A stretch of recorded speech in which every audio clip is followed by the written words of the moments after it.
Hello दोस्तों, स्वागत है आपका हमारे YouTube चैनल PS बुकिश में।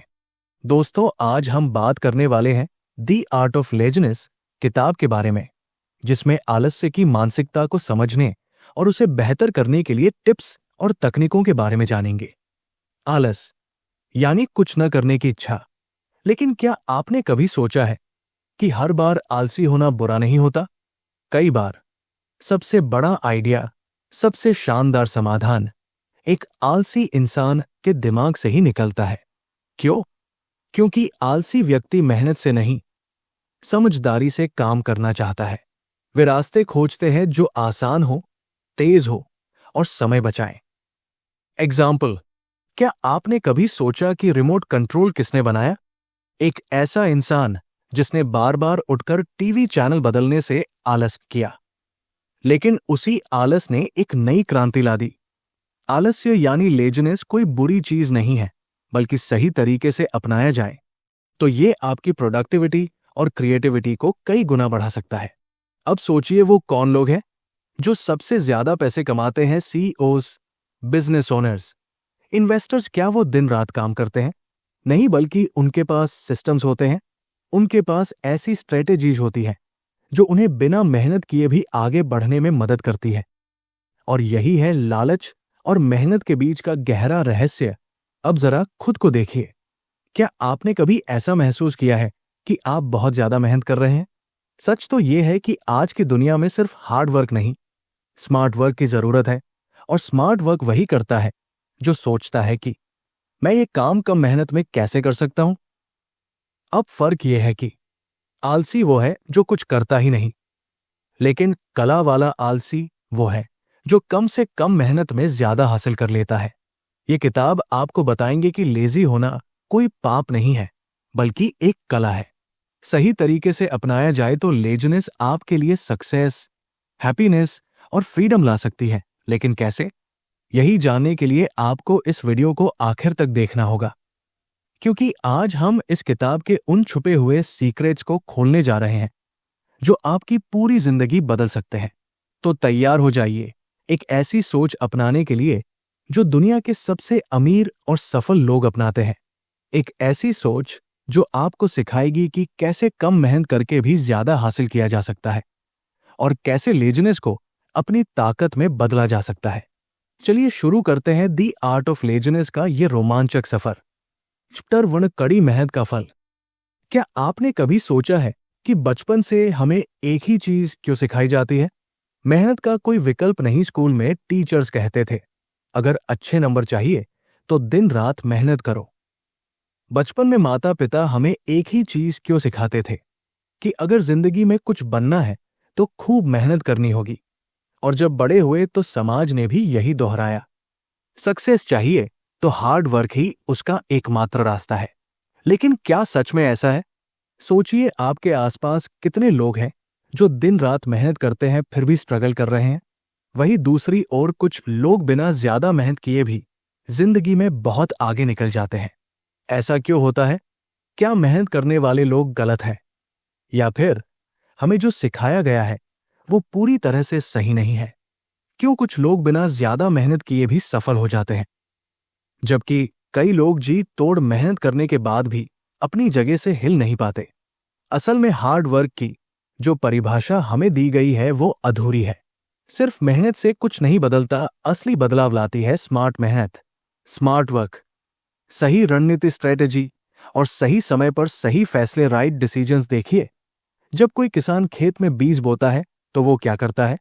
अगर वो 24 घंटे खेत में हल चलाए और पानी डालता रहे तो क्या फसल जल्दी उगेगी? नहीं, बीज को उगने के लिए समय चाहिए।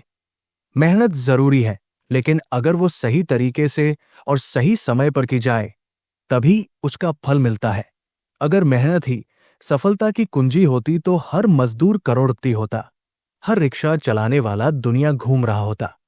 लेकिन ऐसा नहीं है, क्योंकि मेहनत के साथ सोच, प्लानिंग और सही दिशा भी उतनी ही जरूरी है। आज की दुनिया में टेक्नोलॉजी, ऑटोमेशन और इंटरनेट ने मेहनत का मतलब ही बदल दिया है। अब मेहनत का मतलब सिर्फ पसीना बहाना नहीं, बल्कि अपनी ऊर्जा और समय को सही जगह निवेश करना है।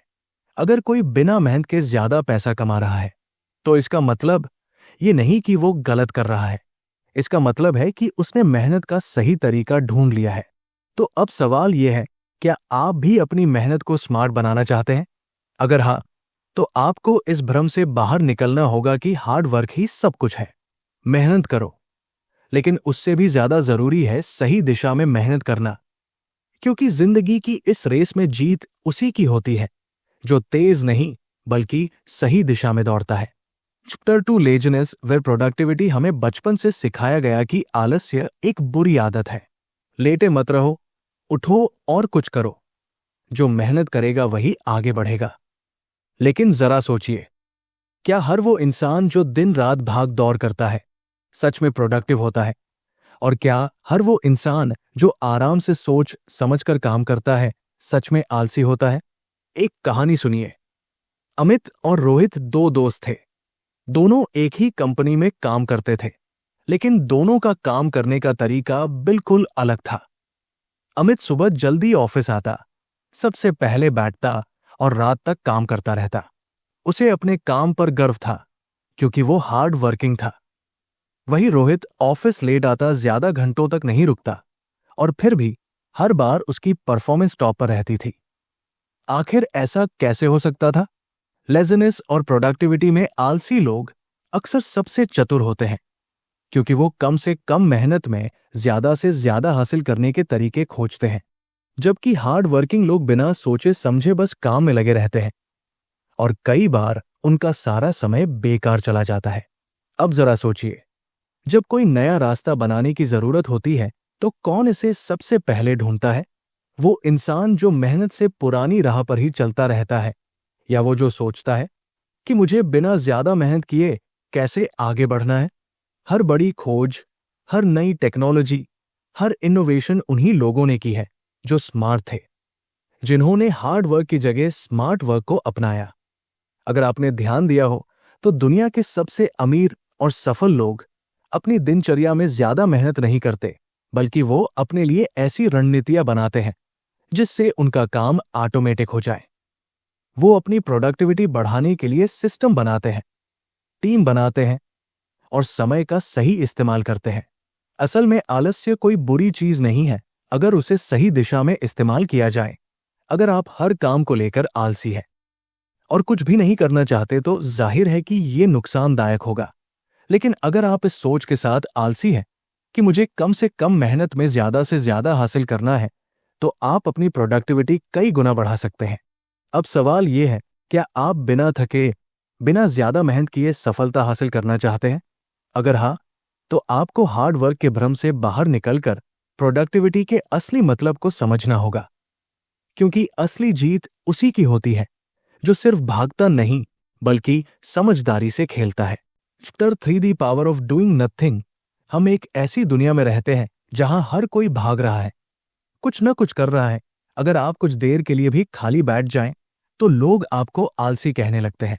कोई काम नहीं है क्या? इतना टाइम वेस्ट क्यों कर रहे हो? लेकिन असली सवाल यह है, क्या खाली बैठना सच में वक्त की बर्बादी है, या फिर ये एक ऐसा रहस्य है जिसे दुनिया अब तक समझ नहीं पाई? सोचिए, सबसे ज्यादा क्रिएटिव आइडियाज कब आते हैं? जब आप किसी काम में डूबे होते हैं, या जब आप नहाते समय, टहलते समय, या छत पर बैठे हुए बिना किसी खास चीज के बारे में सोच रहे होते हैं। दुनिया के सबसे सफल लोग जानते हैं कि डूइंग नथिंग सिर्फ आराम करने का तरीका नहीं है, बल्कि ये दिमाग को रिसेट करने, नए आइडियाज लाने और सही फैसले लेने का सबसे कारगर तरीका है। एक बार एक बिजनेसमैन एक फिशरमैन से मिला। उसने देखा कि मछुआरा दिन भर काम नहीं करता था, सिर्फ कुछ घंटों के लिए मछलियां पकड़ता और बाकी समय समुद्र किनारे बैठकर आराम करता। बिजनेसमैन ने पूछा, तुम पूरा दिन काम क्यों नहीं करते? ज्यादा मछलियां पकड़ोगे तो ज्यादा पैसे कमाओगे, फिर एक बड़ी बोट खरीद सकोगे और फिर एक पूरी कंपनी बना सकोगे। मछुआरे ने मुस्कुराकर जवाब दिया, फिर क्या होगा? बिजनेसमैन बोला, फिर तुम आराम से बैठकर अपनी जिंदगी का आनंद ले सकोगे। मछुआरे ने हंसते हुए कहा, लेकिन मैं तो अभी भी वही कर रहा हूं। ये कहानी बताती है कि हम अक्सर अपने लक्ष्य को पाने के लिए इतना भागते रहते हैं कि हमें एहसास ही नहीं होता कि जो चीज हम पाना चाहते हैं वो हमारे पास पहले से ही है। हम सोचते हैं कि जितना ज्यादा काम करेंगे उतना ज्यादा सफल होंगे, लेकिन सच्चाई ये है कि जो लोग खुद को आराम और सोचने का समय देते हैं वही सबसे ज्यादा क्रिएटिव और स्मार्ट होते हैं। अगर आप ध्यान दें तो दुनिया के सबसे बड़े इन्वेंटर, आर्टिस्ट्स और बिजनेस लीडर्स के सबसे बेहतरीन आइडियाज तब आए जब वो डूइंग नथिंग की स्टेट में थे। न्यूटन को ग्रेविटी का आइडिया तब आया जब वो एक पेड़ के नीचे आराम कर रहा था।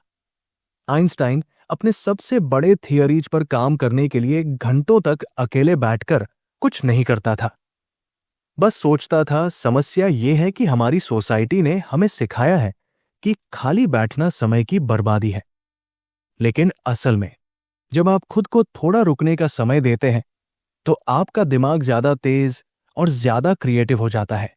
जब आप किसी परेशानी को हल करने की कोशिश में दिन रात लगे रहते हैं तब हल नहीं मिलता, लेकिन जब आप उस बारे में सोचना छोड़कर आराम से बैठते हैं तो जवाब अपने आप आ जाता है। अब सोचिए, अगर आप अपनी जिंदगी में डूइंग नथिंग की कला सीख जाए तो क्या होगा? क्या आपको हर समय बिजी रहने की जरूरत पड़ेगी या फिर आप कम काम करके ज्यादा हासिल कर पाएंगे? असल में जो लोग डूइंग नथिंग को समझते हैं वही सबसे समझदार होते हैं, क्योंकि जब दुनिया भाग रही होती है तब वो बैठकर सोचते हैं, समझते हैं और फिर एक ही सही कदम से सबको पीछे छोड़ देते हैं। तो अगली बार जब कोई आपसे कहे कि कुछ तो करो तो एक पल के लिए रुकिए और सोचिए, क्या सच में कुछ करना जरूरी है या फिर कुछ ना करना ही असली जवाब है। Chapter 4 smart procrastination.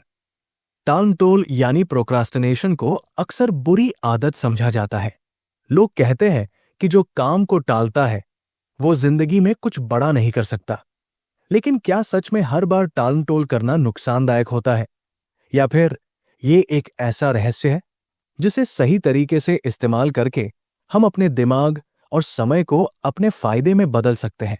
सोचिए, जब कोई इंसान किसी जरूरी काम को टालता है तो वो उस वक्त क्या कर रहा होता है? कई बार हम उस समय बिना सोचे समझे फोन चला रहे होते हैं, सोशल मीडिया स्क्रॉल कर रहे होते हैं या फिर कोई और गैर जरूरी काम कर रहे होते हैं। लेकिन कई बार जब हम किसी चीज को टालते हैं तो असल में हमारा दिमाग बैकग्राउंड में उस पर काम कर रहा होता है। हम सोचते हैं कि हम कुछ नहीं कर रहे, लेकिन हमारी अचेतन बुद्धि, सबकॉन्शियस माइंड, उस समस्या का हल ढूंढ रही होती है।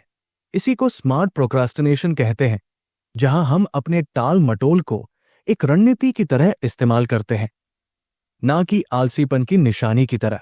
जब आप किसी काम को सिर्फ आलस की वजह से नहीं बल्कि सही समय आने तक रोकते हैं तो आपका दिमाग उसे और बेहतर तरीके से कर पाता है। कई बार जब हम किसी समस्या का हल ढूंढने की कोशिश करते हैं तो हमें कुछ भी समझ में नहीं आता, लेकिन जब हम उसे कुछ देर के लिए छोड़ देते हैं तो अचानक हमें बिना किसी मेहनत के ही जवाब मिल जाता है। अगर आपने गौर किया हो तो दुनिया के सबसे क्रिएटिव और सफल लोग कभी भी जल्दबाजी में कोई काम नहीं करते।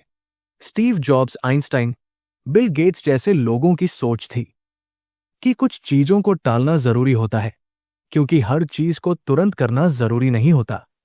कई बार जब हम किसी काम को सही समय पर टालते हैं तो हम उसमें ज्यादा रचनात्मकता और गुणवत्ता जोड़ पाते हैं। अब सवाल यह है कि स्मार्ट प्रोक्रास्टिनेशन को कैसे अपनाया जाए? इसका सबसे आसान तरीका है, जब भी कोई काम करने का मन ना करे तो जबरदस्ती उसे करने की कोशिश मत कीजिए। उसकी जगह कुछ ऐसा करिए जो आपके दिमाग को रिलैक्स करे। हो सकता है कि आप टहलने चले जाएं, कोई किताब पढ़े या किसी और दिलचस्प विषय पर सोचे, लेकिन ध्यान रखिए, ये टाल मटोल तभी फायदेमंद होगा जब आप इसे नियंत्रण में रखें और ये एक तय सीमा के भीतर हो। तो अगली बार जब आपको लगे कि आप किसी काम को टाल रहे हैं तो घबराइए मत। खुद से पूछिए, क्या मैं इसे सही कारण से टाल रहा हूं? क्या मेरा दिमाग बैकग्राउंड में इस पर काम कर रहा है? अगर हां तो आप इसे एक हथियार की तरह इस्तेमाल कर सकते हैं, क्योंकि हर काम को तुरंत कर देना जरूरी नहीं, लेकिन उसे सही वक्त पर और सही तरीके से करना ही असली सफलता है। Chapter 5 minimal effort maximum results. क्या आपने कभी गौर किया है कि कुछ लोग बिना ज्यादा मेहनत किए भी शानदार नतीजे हासिल कर लेते हैं, जबकि कुछ लोग दिन रात जी तोड़ मेहनत करने के बाद भी वही के वही रह जाते हैं? क्या ये सिर्फ किस्मत का खेल है, या फिर इन लोगों के पास कोई ऐसा राज है जिसे बाकी लोग नहीं जानते? बचपन से हमें सिखाया गया कि अगर बड़ा बनना है तो कड़ी मेहनत करनी होगी, लेकिन सच्चाई ये है कि दुनिया उन्हीं लोगों की होती है जो कम मेहनत में भी बड़े नतीजे निकलना जानते हैं। सोचिए, आपने कभी देखा होगा कि कुछ लोग 12 से 14 घंटे ऑफिस में बैठे रहते हैं, हर मीटिंग में भाग लेते हैं, हर छोटी छोटी चीज को खुद मैनेज करते हैं, और फिर भी प्रमोशन नहीं मिलता। वही कुछ लोग कुछ ही घंटों में अपना काम निपटा लेते हैं, आराम से घर जाते हैं, और वही लोग आगे बढ़ते जाते हैं। ऐसा क्यों? बहुत से लोग सोचते हैं कि ज्यादा बिजी रहना ही सफलता की निशानी है, लेकिन सच्चाई ये है कि जो लोग सही चीजों पर काम करते हैं वही सबसे तेज तरक्की करते हैं। मिनिमल एफर्ट मैक्सिमम रिजल्ट्स की ताकत को आप अपनी जिंदगी में भी देख सकते हैं। क्या आपने कभी सोचा है कि कुछ स्टूडेंट्स बहुत कम पढ़ाई करके भी टॉप कर जाते हैं, जबकि कुछ दिन रात पढ़कर भी औसत नंबर लाते हैं? वो स्टूडेंट्स जो कम पढ़कर टॉप करते हैं वो स्मार्ट स्टडी करते हैं। वो पूरे सिलेबस को बिना सोचे समझे रटने की बजाय सिर्फ उन्हीं टॉपिक पर फोकस करते हैं जो सबसे जरूरी होते हैं। इसी तरह बिजनेस की दुनिया में भी सबसे सफल लोग वही होते हैं जो अपने काम को इफेक्टिव तरीके से मैनेज करना जानते हैं। अब सवाल यह है, आप अपनी मेहनत को कैसे कम कर सकते हैं और नतीजे कैसे बढ़ा सकते हैं? सबसे पहला तरीका है फोकस करना।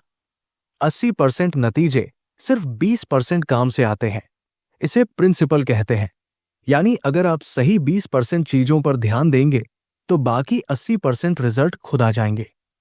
दूसरा तरीका है ऑटोमेशन। अगर कोई काम बार बार करना पड़ रहा है तो उसे ऑटोमेट करने का तरीका खोजिए। जैसे कि अगर आपको रोज एक ही तरह के ईमेल भेजने पड़ते हैं तो उनके टेम्पलेट्स बना लीजिए। अगर आप सोशल मीडिया पर कंटेंट पोस्ट करते हैं तो उसे स्केड्यूल कर दीजिए। तीसरा तरीका है सीखना कि क्या नहीं करना चाहिए। दुनिया में सबसे सफल लोग सिर्फ इस वजह से सफल नहीं होते कि वो सही काम करते हैं, बल्कि इसलिए भी कि वो बेकार के काम नहीं करते। जो चीजें आपकी ग्रोथ में मदद नहीं कर रही उन्हें धीरे धीरे कम कर दीजिए। तो अगली बार जब कोई आपसे कहे कि सफलता के लिए बहुत मेहनत करनी पड़ती है, तो जरा सोचिए, क्या मेहनत ही सबसे जरूरी चीज है या फिर मेहनत को सही तरीके से करना?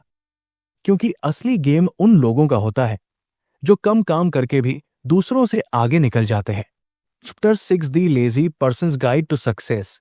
क्या आपने कभी सोचा है कि कुछ लोग बिना ज्यादा मेहनत किए भी सफलता की ऊंचाइयों तक कैसे पहुंच जाते हैं?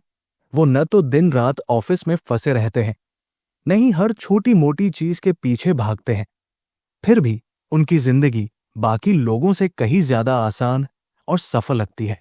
क्या उनके पास कोई गुप्त रहस्य है, या फिर उन्होंने सफलता का ऐसा तरीका खोज लिया है जो आम लोग नहीं जानते? सोचिए, आप एक बड़े मैदान में खड़े हैं। आपको उस मैदान के दूसरे छोर तक जाना है।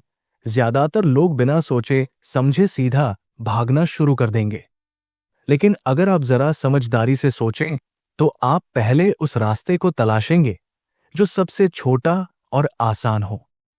यही फर्क है आम मेहनतकश लोगों और समझदार आलसी लोगों में। दुनिया में दो तरह के लोग होते हैं, एक जो बिना सोचे समझे सिर्फ मेहनत करते रहते हैं, और दूसरे जो कम मेहनत में ज्यादा हासिल करने का तरीका खोज लेते हैं। एक बार की बात है, एक कंपनी ने अपने कर्मचारियों के बीच एक प्रोजेक्ट बांटा। कुछ लोग दिन रात मेहनत करने में लग गए, हर छोटी बड़ी चीज पर घंटों समय खर्च किया, हर फाइल को खुद जांचने लगे। लेकिन एक आदमी, जिसे सब आलसी कहते थे, उसने सोचा मुझे सबसे कम मेहनत में इस काम को पूरा करने का तरीका निकालना है।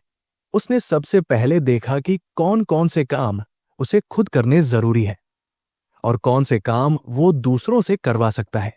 उसने अपना ज्यादातर काम ऑटोमेट कर दिया, उन लोगों को सही जिम्मेदारी दी जो पहले से एक्सपर्ट थे, और खुद सिर्फ फैसले लेने पर ध्यान दिया। नतीजा, जब बाकी लोग पसीना बहा रहे थे, वो आराम से बैठा था और उसका काम सबसे पहले और सबसे अच्छे तरीके से पूरा हो गया। यही है सफल होने का आलसी तरीका। असली सफलता सिर्फ मेहनत करने से नहीं, बल्कि सही जगह पर, सही समय पर और सही तरीके से मेहनत करने से मिलती है। जब आप आलसी होते हैं तो आप फालतू के कामों में नहीं फंसते। आप सोचते हैं कि कैसे बिना ज्यादा मेहनत किए वही रिजल्ट पाया जाए जो दूसरे भारी मेहनत से पाते हैं। अगर आप ध्यान दें तो दुनिया के सबसे सफल लोगों की दिनचर्या में एक खास पैटर्न दिखता है। वो ज्यादा काम नहीं करते, लेकिन सबसे जरूरी और असरदार काम करते हैं। बिल गेट्स को ही देख लीजिए। उन्होंने एक बार कहा था कि मैं सबसे आलसी लोगों को सबसे मुश्किल काम देता हूं, क्योंकि वो उसे पूरा करने का सबसे आसान तरीका खोज लेते हैं।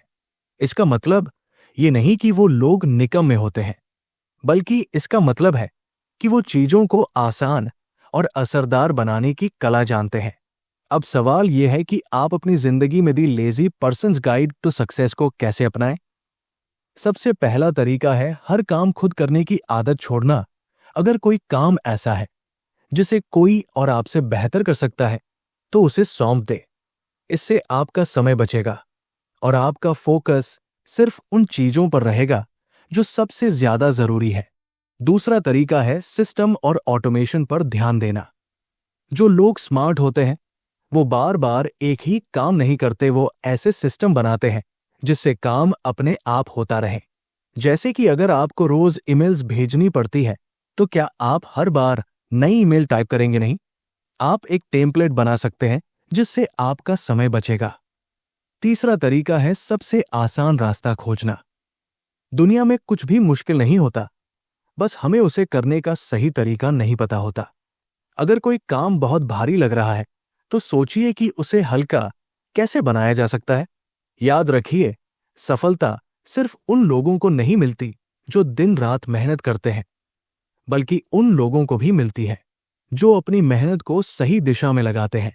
अगर आप भी अपनी जिंदगी में मिनिमल एफर्ट मैक्सिमम रिजल्ट्स का फॉर्मूला अपनाना चाहते हैं, तो आपको स्मार्ट बनना होगा, काम को ऑन ऑटोमेट करना होगा और सबसे आसान तरीका ढूंढना होगा, क्योंकि आखिर में जीत उसी की होती है जो सिर्फ भागता नहीं, बल्कि समझदारी से खेलता है। चैप्टर 7 दी साइंस बिहाइंड लेजीनेस। हम बचपन से सुनते आ रहे हैं कि आलस्य एक बुरी आदत है, लेकिन साइंस कुछ और कहता है। शोध बताते हैं कि इंसान का दिमाग आलसी होने के लिए ही डिजाइन किया गया है। हाँ, आपने सही सुना। हमारा ब्रेन हमेशा सबसे आसान और कम मेहनत वाला रास्ता ढूंढने की कोशिश करता है, क्योंकि यही उसे ऊर्जा बचाने में मदद करता है। सोचिए, जब हमारे पूर्वज जंगलों में शिकार करते थे, तब उनके पास अनलिमिटेड एनर्जी का कोई सोर्स नहीं था। उन्हें अपने शरीर की ऊर्जा को बचाकर रखना पड़ता था, ताकि वो जरूरत पड़ने पर तेजी से काम कर सके, जैसे किसी जंगली जानवर से बचना या खाने की तलाश करना। यही वजह है कि हमारा दिमाग हमें कम से कम एनर्जी खर्च करने के लिए प्रोग्राम करता है। यानी जब आप कोई भारी भरकम काम करने के बारे में सोचते हैं, तो आपका दिमाग उसे टालने की कोशिश करता है ताकि वो ऊर्जा बचा सके। अब सवाल ये उठता है कि अगर हमारा दिमाग हमें आलसी बनाने के लिए बना है, तो फिर कुछ लोग सुपर प्रोडक्टिव क्यों होते हैं? इसका जवाब भी साइंस में छिपा है। हमारा दिमाग दो हिस्सों में काम करता है, सिस्टम 1 और सिस्टम 2 सिस्टम 1 वो हिस्सा है जो बिना सोचे समझे जल्दी जल्दी फैसले लेता है, और सिस्टम 2 वो हिस्सा है जो गहराई से सोचता है, प्लानिंग करता है और मुश्किल काम करता है। जब भी हमें कोई कठिन काम करना होता है तो सिस्टम 2 एक्टिव हो जाता है, और क्योंकि उसे ज्यादा ऊर्जा चाहिए होती है, इसीलिए हमारा दिमाग उसे टालने लगता है। एक बार की बात है, एक स्टूडेंट को अपनी परीक्षा की तैयारी करनी थी। उसके पास पूरा हफ्ता था, लेकिन उसने हर दिन किताब खोलकर बंद कर दी, ये सोचकर कि कल से पक्का पढ़ाई शुरू करूंगा। जब आखिरी दिन आया, तब उसने पूरी ताकत झोंक दी और रात भर पढ़ाई कर ली। अब आप सोचेंगे कि उसने पहले ही पढ़ाई क्यों नहीं की? इसका जवाब डेडलाइन इफेक्ट में छिपा है। जब हमें लगता है कि हमारे पास बहुत समय है, तो हमारा दिमाग उसे टालता रहता है, लेकिन जैसे ही आखिरी वक्त आता है, हमारा दिमाग तुरंत एक्शन मोड में चला जाता है और ज्यादा फोकस के साथ काम करने लगता है। यही कारण है कि कई लोग आखिरी वक्त पर सबसे अच्छा परफॉर्म करते हैं। अगर आप गौर करें तो दुनिया के सबसे क्रिएटिव और सफल लोग भी अपनी आलस्य को अपने फायदे के लिए इस्तेमाल करते हैं। न्यूटन, आइंस्टाइन और कई महान वैज्ञानिक के बारे में कहा जाता है कि वो घंटों तक कुछ नहीं करते थे, बस सोचते थे। लेकिन यही कुछ नहीं करना उनके दिमाग को नई खोज करने में मदद करता था। जब आप ज्यादा मेहनत करने की जगह आराम से सोचते हैं तो आपका दिमाग नए और बेहतर तरीके खोजने लगता है। सवाल यह है कि न कैसे कहा जाए ताकि लोग बुरा भी न माने और आप अपनी प्राथमिकताओं को भी बचा सके। पहला तरीका है सीधा मना करने की बजाय एक विकल्प देना। अगर कोई दोस्त कहता है चलो बाहर घूमने चलते हैं और आपका मन नहीं है तो आप कह सकते हैं अभी नहीं, लेकिन अगले हफ्ते चलते हैं। इससे सामने वाले को लगेगा कि आप उसकी बात को टाल नहीं रहे बल्कि सही समय चुन रहे हैं। दूसरा तरीका है संक्षिप्त और स्पष्ट जवाब देना। अगर आप किसी को सीधे मना करना चाहते हैं तो जरूरत से ज्यादा सफाई देने की जरूरत नहीं है। सिर्फ इतना कहिए मुझे नहीं लगता कि मैं ये कर पाऊंगा, और बस कोई और बहाना बनाने की जरूरत नहीं। तीसरा तरीका है अपने समय को बचाने के लिए सीमाएं तय करना। अगर कोई बार बार आपसे छोटे छोटे कामों के लिए मदद मांगता है तो एक बार स्पष्ट कर दीजिए कि मैं हर चीज में हेल्प नहीं कर सकता, लेकिन अगर तुम्हें वाकई जरूरत होगी तो बताना। इससे सामने वाला समझ जाएगा कि आप हर बार उपलब्ध नहीं रहेंगे। याद रखिए, ना कहने का मतलब ये नहीं कि आप अहंकारी हो गए हैं या दूसरों की मदद नहीं करना चाहते। इसका मतलब सिर्फ ये है कि आप अपनी प्राथमिकताओं को जानते हैं और अपने समय को बर्बाद नहीं करना चाहते। अगर आपने ना कहना सीख लिया तो आप सिर्फ दूसरों के कामों को नहीं बल्कि खुद की जिंदगी को भी बेहतर तरीके से चला पाएंगे, क्योंकि दुनिया में वो लोग आगे बढ़ते हैं जो सिर्फ भागते नहीं बल्कि ये भी जानते हैं कि कब रुकना है और कब ना कहना है। Chapter 9 the Joy of slow living. सुबह उठते ही फोन चेक करना, जल्दी जल्दी नाश्ता करना, दौड़ते हुए ऑफिस जाना, पूरे दिन एक के बाद एक काम निपटाना और फिर रात को थककर सो जाना। क्या यही जिंदगी है? हम इतनी हड़बड़ी में क्यों रहते हैं, जैसे कहीं पहुंचने की जल्दी हो? लेकिन क्या कभी सोचा है कि हम आखिर किस मंजिल की तरफ भाग रहे हैं? सोचिए, जब आप किसी पार्क में बैठे होते हैं तो क्या सच में बैठते हैं या फिर मन में अगले कामों की लिस्ट बना रहे होते हैं? जब आप खाना खा रहे होते हैं तो क्या वाकई उसका स्वाद महसूस करते हैं या फिर बस जल्दी जल्दी खत्म करके आगे बढ़ जाते हैं? जब आप किसी से बात कर रहे होते हैं तो क्या उसे पूरी तरह सुनते हैं या सिर्फ जवाब देने का इंतजार कर रहे होते हैं? एक समय था जब लोग धीरे जीते थे। सुबह की चाय के साथ अखबार पढ़ना, शाम को घर के बाहर बैठकर बातें करना, बिना घड़ी देखे खाना खाना, ये सब कभी हमारी जिंदगी का हिस्सा था। लेकिन आज हम स्लो लिविंग को भूल चुके हैं। हमें लगता है कि जितना तेज भागेंगे उतना ही सफल होंगे। लेकिन क्या ये सच है? एक आदमी हमेशा अपने बिजनेस में इतना व्यस्त रहता था कि उसे अपनी जिंदगी का आनंद लेने का समय ही नहीं मिलता था। उसे लगता था कि जितना ज्यादा काम करेगा उतना ही ज्यादा कमा पाएगा और तभी जिंदगी एंजॉय कर पाएगा। लेकिन एक दिन उसका छोटा बेटा उसके पास आया और बोला, पापा आपके पास मेरे लिए बस 10 मिनट है। आदमी हंसा और बोला, अभी नहीं बेटा, बहुत काम है। बेटा चुपचाप चला गया। कुछ सालों बाद जब बिजनेस बड़ा हो गया, पैसा भी आ गया, तब आदमी ने अपने बेटे से कहा, अब मैं फ्री हूं, चलो साथ में टाइम बिताते हैं। लेकिन इस बार बेटे ने कहा, अभी नहीं पापा, बहुत काम है। आदमी समझ गया कि उसने अपने सबसे अनमोल पलों को हड़बड़ी में गंवा दिया। यही सच है, हम हर चीज को फास्ट फॉरवर्ड में जी रहे हैं, लेकिन असली आनंद तब आता है जब हम धीमी जिंदगी जीते हैं, जब हम अपनी हर सांस को महसूस करते हैं, जब हम किसी किताब को सिर्फ पढ़ने के लिए नहीं बल्कि शब्दों को जीने के लिए उठाते हैं, जब हम किसी गाने को सिर्फ बैकग्राउंड म्यूजिक की तरह नहीं बल्कि उसकी धुन और शब्दों को गहराई से सुनते हैं। स्लो लिविंग का मतलब ये नहीं कि आप कुछ ना करें। इसका मतलब यह है कि आप हर चीज को पूरे होश और आनंद के साथ करें। जब आप खाना खाए तो उसे महसूस करें। जब आप टहले तो हवा को महसूस करें। जब आप किसी से बात करें तो उसे पूरी तरह सुने, ना कि अपने जवाब के बारे में सोचे। जब आप काम करें तो बस काम करें, लेकिन जब आराम करें तो बिना किसी अपराध बोध के आराम करें। दुनिया में सबसे सफल और खुश लोग वही होते हैं जो अपनी जिंदगी को पूरी तरह जीते हैं, ना कि सिर्फ किसी लक्ष्य तक पहुंचने के लिए भागते रहते हैं। पैसा कमाना जरूरी है, काम करना भी जरूरी है, लेकिन अगर जिंदगी को महसूस करने का समय नहीं है तो वो सब किस काम का। अगर आप सच में खुश रहना चाहते हैं तो जरा धीरे चलिए, हर दिन अपने लिए थोड़ा समय निकालिए। किसी पार्क में जाकर बिना घड़ी देखे बैठिए। किसी दोस्त से बिना जल्दबाजी के बातें कीजिए। एक कप चाय को बिना हड़बड़ी के पीजिए, क्योंकि असली सुख भागने में नहीं बल्कि हर पल को जीने में है। Chapter 10, embracing laziness in a hustle culture. चारों तरफ एक ही मंत्र सुनाई देता है, हार्ड वर्क करो, हासिल करो, दिन रात लगे रहो। सोशल मीडिया खोलो तो कोई कह रहा है, कोई बहाना नहीं चलेगा, बस काम करो। कोई मोटिवेशनल स्पीकर चिल्ला रहा है, जब तक थक न जाओ तब तक रुको मत। लेकिन क्या आपने कभी सोचा है कि इतनी भाग दौड़ के बाद भी ज्यादातर लोग खुश क्यों नहीं हैं? क्या हासिल करने से ही सफलता मिलती है, या फिर इसमें कोई और भी गहराई छिपी है? हम एक ऐसी दुनिया में जी रहे हैं जहां आलसी होना एक पाप माना जाता है। अगर आप कुछ देर के लिए भी रुक गए तो लोग कहेंगे तुम तो निकम्मे हो। अगर आप जल्दी काम खत्म करके आराम कर रहे हैं तो लोग बोलेंगे अभी आराम क्यों कर रहे हो, कुछ और करो। लेकिन क्या हमने कभी सोचा कि इतनी हासिल करने के बाद भी हम खुद के लिए कितना समय निकाल पाते हैं? अब सवाल यह है कि क्या लेजी होना गलत है? नहीं, असली सफलता उन्हीं लोगों को मिलती है जो कम से कम मेहनत में ज्यादा से ज्यादा हासिल करना जानते हैं।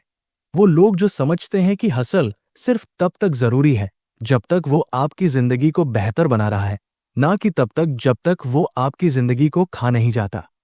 सोचिए, दुनिया के सबसे सफल लोग क्या 24 घंटे काम करते हैं? Bill Gates, Elon Musk, Warren Buffett, ये लोग सिर्फ स्मार्ट वर्क करते हैं। वो जानते हैं कि हर काम खुद करने की जरूरत नहीं है, हर मौके पर भागने की जरूरत नहीं है।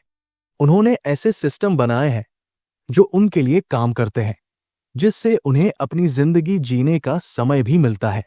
अब असली सवाल यह है कि हसल कल्चर में आलस्य को कैसे अपनाया जाए। सबसे पहले आपको समझना होगा कि हर वक्त बिजी रहना सफलता की निशानी नहीं है।